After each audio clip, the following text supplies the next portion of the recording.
Continuando con la plática sobre función renal e hipertensión arterial, esta fue la última lámina que vimos en el video anterior que nos explicaba la presión de filtración neta de 10 milímetros de mercurio, que es constante gracias a la autorregulación a través de los autacoides renales, como es la renina y el sistema renina-angiotensina-aldosterona, entre otras cosas, ¿no? Ahora, no es nada más el sistema renina-angiotensina-aldosterona el que actúa para que se mantenga una autorregulación del filtrado glomerular y de las presiones dentro y fuera del glomérulo.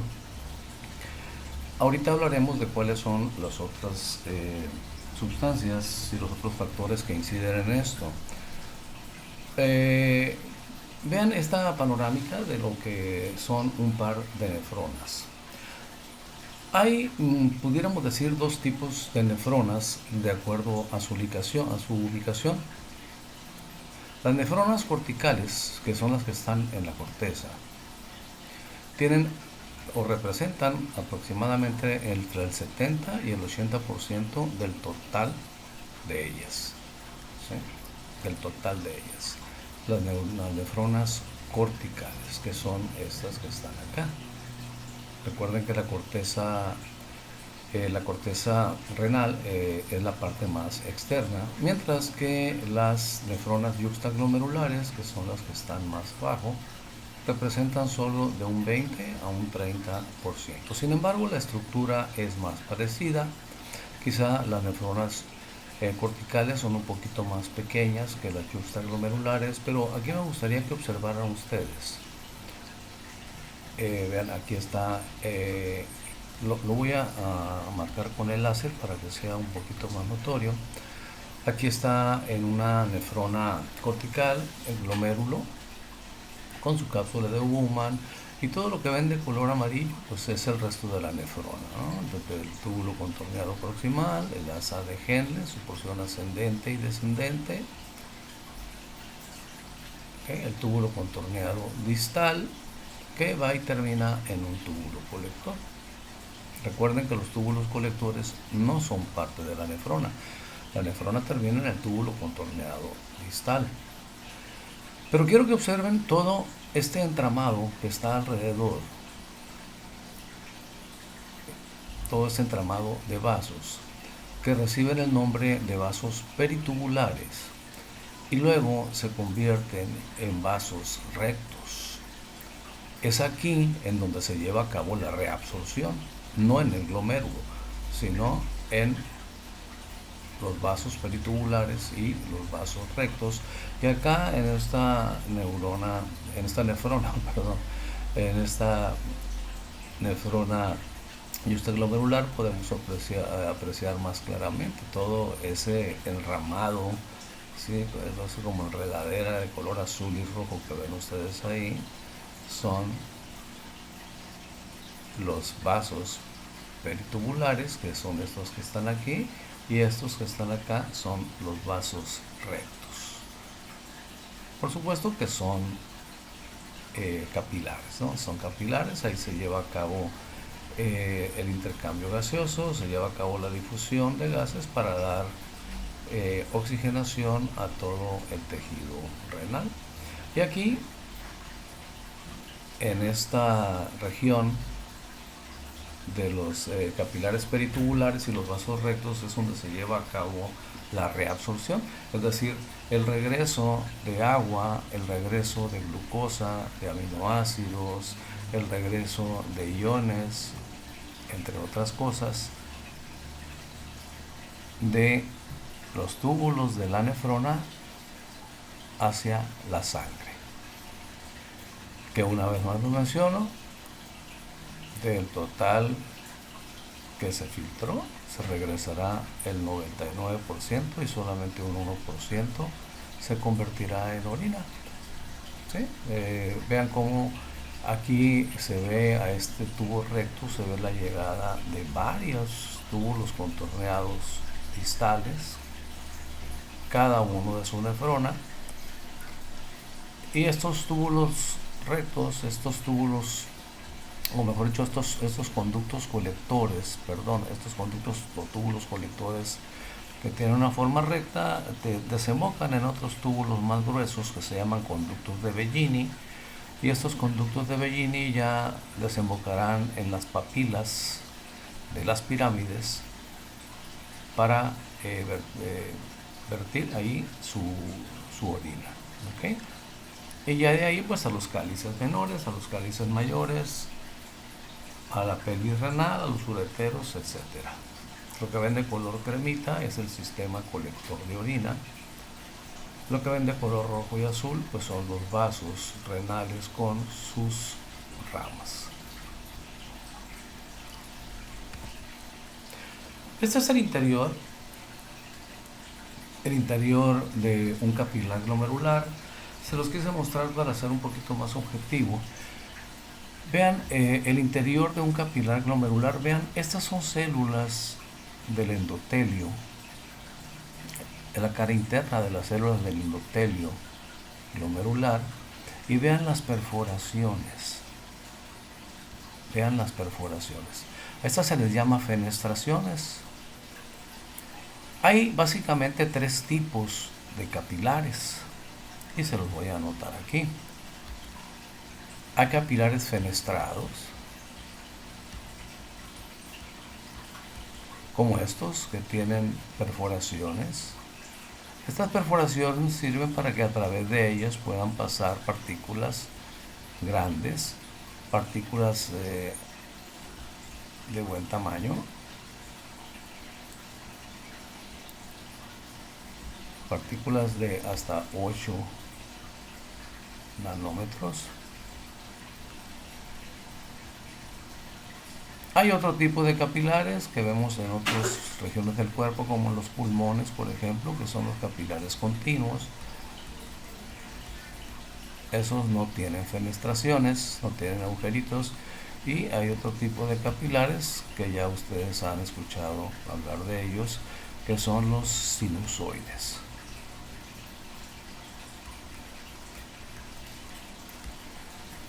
Los sinusoides son los capilares más grandes. Son los capilares más grandes, más amplios, pueden tener una luz hasta de 50 micras, la luz.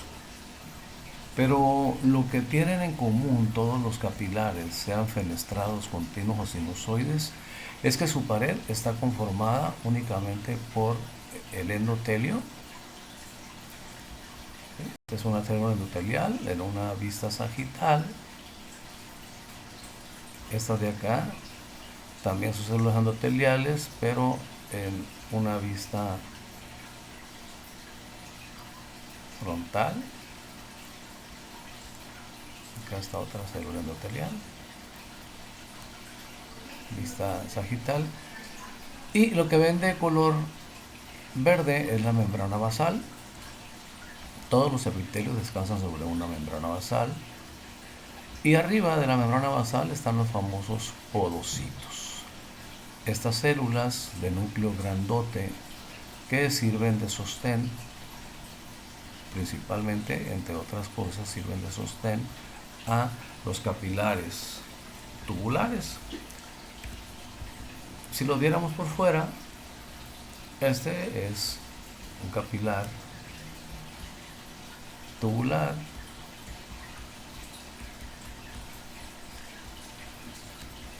Este es un podocito. ¿Okay? Aquí de color verde ven ustedes la membrana basal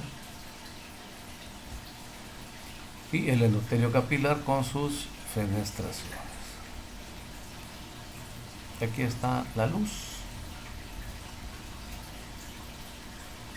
por donde circula sangre que se estará filtrando. Acá está el espacio de Bowman,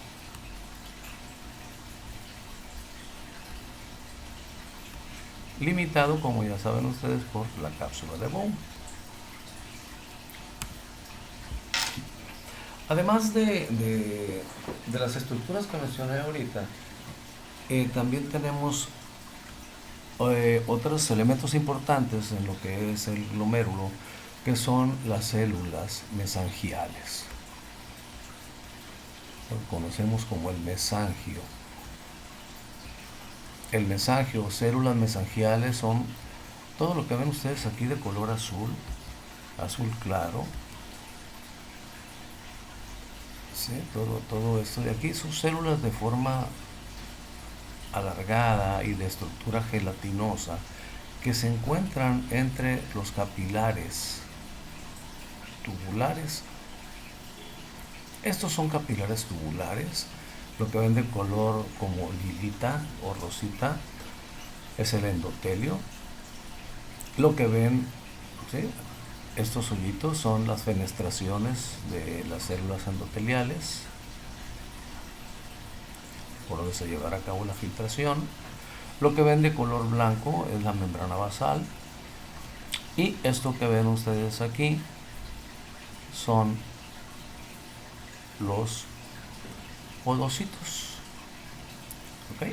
O las prolongaciones de los podocitos, que se llaman pedicelos. ¿Sí? Estas prolongaciones que ven ustedes aquí como túneles, ¿sí?, como si fueran tentáculos, son prolongaciones de los podocitos que reciben el nombre de pedicelos, que, como mencioné previamente, van a dar soporte, van a dar tensión y estabilidad a la pared de estos capilares glomerulares. Bien, les decía que no es nada más la angiotensina 2 la que, como tacoide, como dijimos, los alcaloides son productos vasoactivos generados por el propio riñón. La angiotensina 2 no es la única que participa en la autorregulación. Hay otras estructuras que vienen de otros lados. La angiotensina 2, como vemos en esta figura, esto es angiotensina 2. Voy a usar el láser. Tiene su efecto básicamente a nivel de la arteriola eferente. Prácticamente no actúa sobre la aferente porque esta está protegida, ahorita les voy a decir por qué. Actúa sobre la arteriola eferente produciendo vasoconstricción. ¿Okay? Al producir vasoconstricción, esto hace, claro, produce vasoconstricción bajo ciertas circunstancias, como lo es el hecho de que baje el flujo renal. Si baja el flujo renal, las arteriolas eferentes se contraen para que los glomérulos o en los glomérulos se detenga la sangre o circule más lentamente y la presión glomerular, aquí dice PG, presión glomerular, se mantenga, no disminuya. ¿Sí? Aprietan aquí. La angiotensina 2 produce la vasoconstricción en esta región, en la arteriola eferente. ¿Okay? Aumenta su resistencia. Eso hace que la sangre circule más lentamente por los glomérulos, de tal manera que la presión glomerular se mantiene, la filtración glomerular se mantiene. Pero esta angiotensina 2 no puede actuar a nivel de las arteriolas aferentes porque estas están protegidas, como dice aquí, por sustancias vasodilatadoras que no son producidas por el riñón, sino son producidas básicamente por el endotelio, que es el óxido nítrico, y por la membrana celular a partir del ácido araquidónico, como son las prostaglandinas. El óxido nítrico y las prostaglandinas generan vasodilatación en la arteriola aferente. ¿Okay? La angiotensina 2, dice, es un vasoconstrictor principalmente de la arteriola eferente, no de la aferente.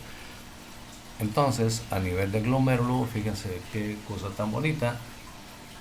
Si baja el flujo renal, se activan estos sistemas de autorregulación.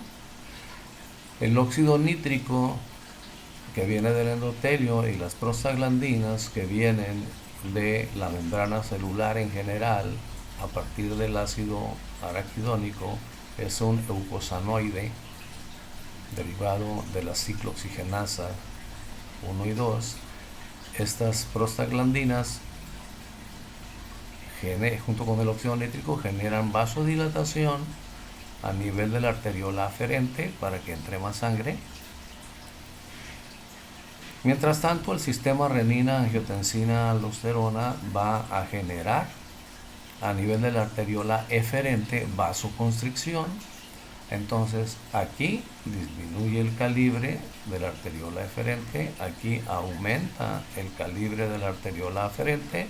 Eso hace que el flujo renal mejore y la eliminación del flujo renal o flujo glomerular se retarde.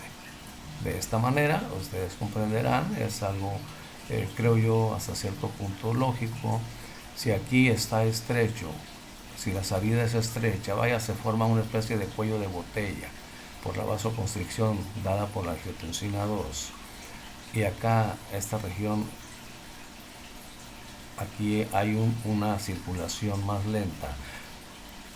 Y acá en la arteriola aferente hay una vasodilatación, hay un flujo más rápido, pues obviamente la presión dentro del glomérulo se mantiene a expensas de la vasoconstricción de la eferente y la vasodilatación de la aferente por los estímulos que recibe, y eso mantiene la filtración glomerular.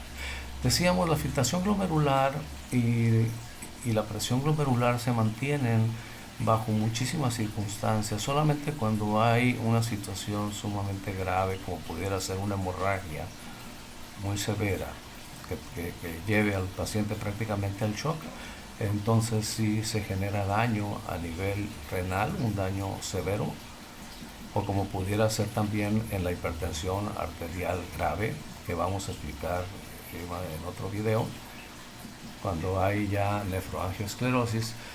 Entonces, pues sí, se alterará la presión glomerular y la filtración glomerular, pero ya en condiciones normales o bien en condiciones patológicas no muy severas, este sistema de autorregulación mantiene el flujo renal. Y aquí tenemos el mismo esquema, ¿no? Este es un glomérulo, la arteriola aferente, la arteriola eferente. Esto es la cápsula de Bowman.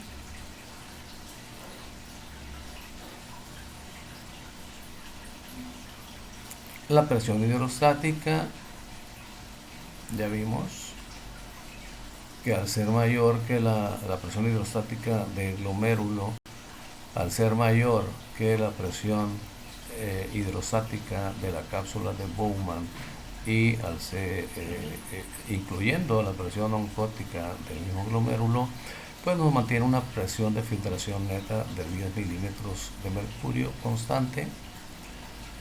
Y vemos el mecanismo de autorregulación, ¿no? Por control hormonal y por los autacoides, el óxido nítrico y las prostaglandinas, que ya vimos de dónde vienen, actúan sobre la arteriola aferente, la dilatan, mientras que la angiotensina 2, que viene del sistema que ya mencionamos, produce vasoconstricción en la eferente. Eso genera un aumento de la presión hidrostática y mantiene o aumenta inclusive el flujo renal o el filtrado glomerular. ¿Okay? Lo dice aquí, la angiotensina 2 que aparece en las dietas pobres en sodio o en las pérdidas de volumen sanguíneo ayudan a mantener la filtración glomerular a través de la retroalimentación que mencionamos. ¿Okay? Disminuye el flujo hacia los capilares peritubulares, claro. Si tenemos nosotros que está pasando menos sangre porque hay una vasoconstricción a nivel de la arteriola eferente, pasará menos sangre hacia los capilares peritubulares, y eso va a hacer que aumente la reabsorción de agua y de sodio. ¿Por qué aumenta la reabsorción de agua y de sodio? Porque aumenta el filtrado glomerular, y al aumentar el filtrado glomerular, pues hay más agua y sodio, y eso hace más posible que de los conductos de la nefrona principalmente el túbulo contorneado proximal, al haber mayor cantidad de solutos y de agua, es más fácil que se reabsorban hacia los capilares peritubulares, que tienen una presión más baja debido a la vasoconstricción en la arteriola eferente.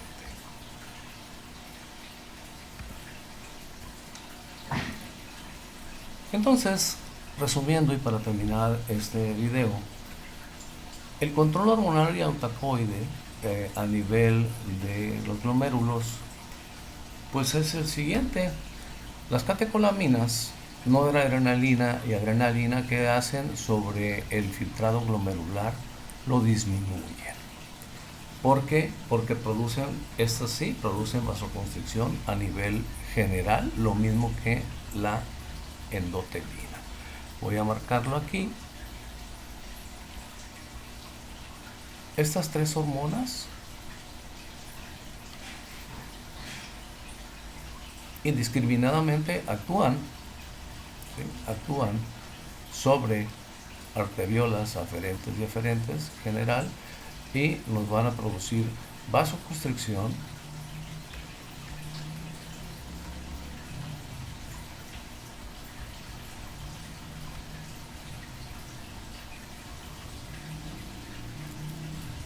de producir vasoconstricción van a disminuir el filtrado glomerular.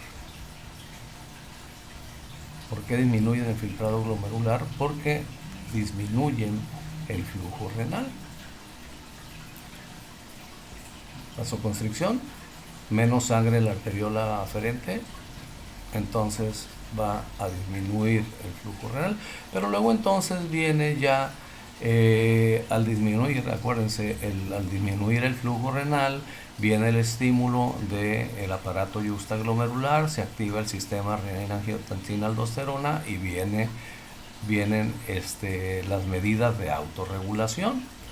La angiotensina 2 va a generar más vasoconstricción, pero en la arteriola eferente exclusivamente,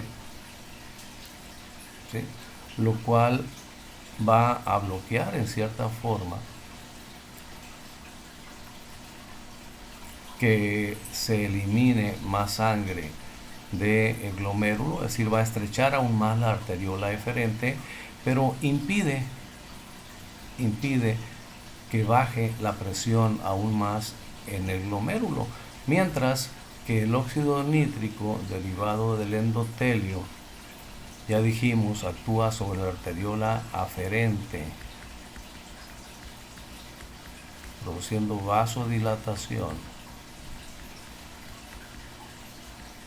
lo cual aumenta el flujo renal, y al aumentar el flujo renal aumenta el filtrado glomerular, sobre todo ayudado por la vasoconstricción que hay en la arteriola eferente, y las prostaglandinas y otra sustancia llamada bradicinina.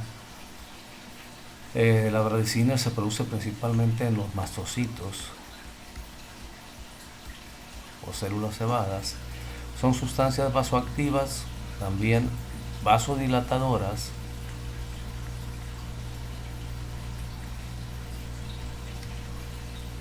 en la arteriola aferente, que nos van a aumentar el flujo renal y en consecuencia también el filtrado glomerular.